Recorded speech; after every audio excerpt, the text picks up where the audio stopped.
History of the Rhône.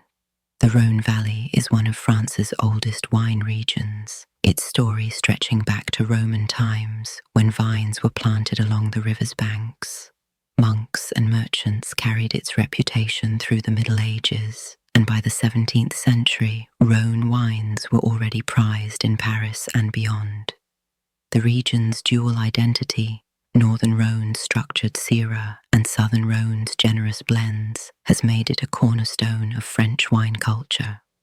Today, the Rhône stands as both a guardian of tradition and a laboratory of adaptation, where climate, soil, and human ingenuity converge to shape wines of power and precision. Northern Rhône. The Northern Rhône is a narrow ribbon of vineyards, carved into steep terraces that cling to granite and schist. The slopes rise above the river like amphitheaters, catching the sun, channeling the wind, and forcing vines to struggle in fractured soils. Here, Syrah reigns supreme, a grape of intensity, spice, and longevity, shaped by the austerity of stone and the discipline of slope.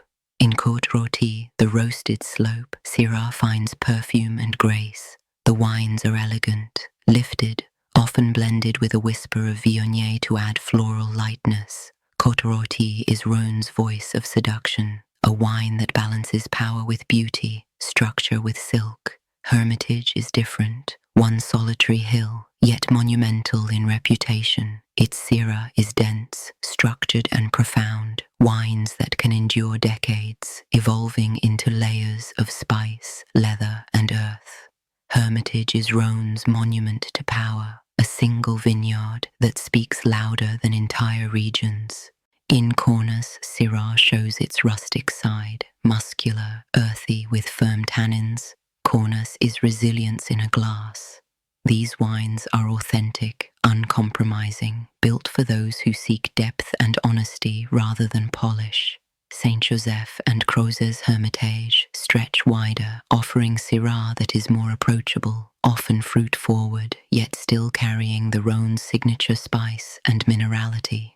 They are the democratic voice of the North, wines that invite everyday pleasure while still echoing the terroir's character. And then there is Condrieu and Château Grillet, where Syrah steps aside and Viognier takes the stage. These whites are exotic, perfumed, shimmering with peach, apricot, and floral notes. They are Rhone's whisper of opulence, wines that remind us that luxury can be aromatic, delicate, and fleeting. Together, the Northern Rhône is a symphony of Syrah, structured, cerebral, profound. Each appellation is a different instrument: Côte Rôtie's violin, Hermitage's drum, Cornas's horn, Saint Joseph's flute, Condrieu's harp. To taste the Northern Rhône is to hear them all at once, a chorus of granite, schist, and grape, singing the timeless song of power and elegance.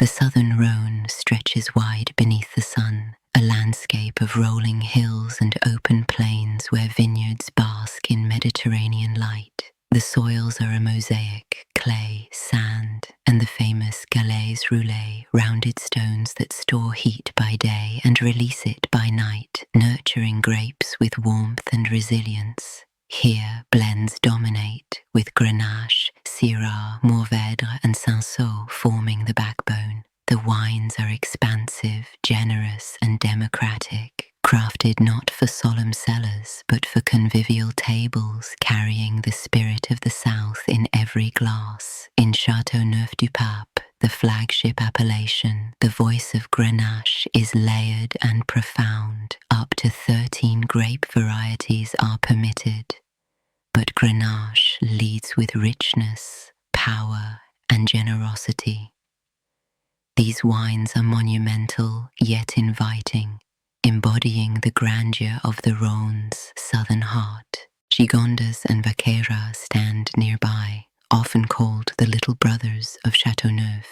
Their reds are robust, spiced, and structured, wines that echo the power of their neighbor while speaking with their own rustic charm. In Tavel, Rosé takes center stage, Unlike the pale whispers of Provence, Tavel's rosés are deep in color, full-bodied and gastronomic. They prove that rosé can be serious, a wine of weight and character, crafted for meals and contemplation as much as for summer light. And then there is the Côte du Rhône and its villages, the everyday voice of the region. These blends are approachable, warm and spiced, wines that carry Rhone's generosity to tables worldwide. They are democratic wines, accessible yet authentic, embodying the conviviality of the South. Together, the Southern Rhone is a chorus of warmth and abundance. From Châteauneuf's grandeur to Tavel's rosé brilliance, from Gigondas's rustic strength to the everyday charm of Côte du Rhône, the region speaks of sun, stone, and generosity. To taste the Southern Rhone is to taste pleasure itself, wine built for sharing, for laughter, for the joy of community. Laws and classifications. In the Rhône, authenticity is safeguarded by the Appellation d'Origine Contrôlée (AOC) system. Each appellation defines permitted grapes, yields, and winemaking practices, ensuring that Côte-Rôtie tastes of granite and Syrah, while Châteauneuf-du-Pape reflects its galets and Grenache. Unlike Bordeaux's rigid hierarchies, Rhone's laws emphasize terroir and typicity rather than ranking estates. This flexibility has allowed the region to adapt to climate change, with growers experimenting within tradition to preserve balance. The AOC system here is not about prestige, it is about protecting identity. The Rhône Valley is a region of duality. The north speaks with Syrah's structured voice, the south with Grenache's generous warmth. Its soils, grapes, and traditions weave together a tapestry of power and perfume, resilience and generosity. From Côte-Rôtie's elegance to Châteauneuf-du-Pape's grandeur, from Hermitage's monumentality to Tavel's rosé brilliance, the Rhône is a universe within itself. To taste Rhône is to taste contrast, adaptation, and the enduring soul of French wine.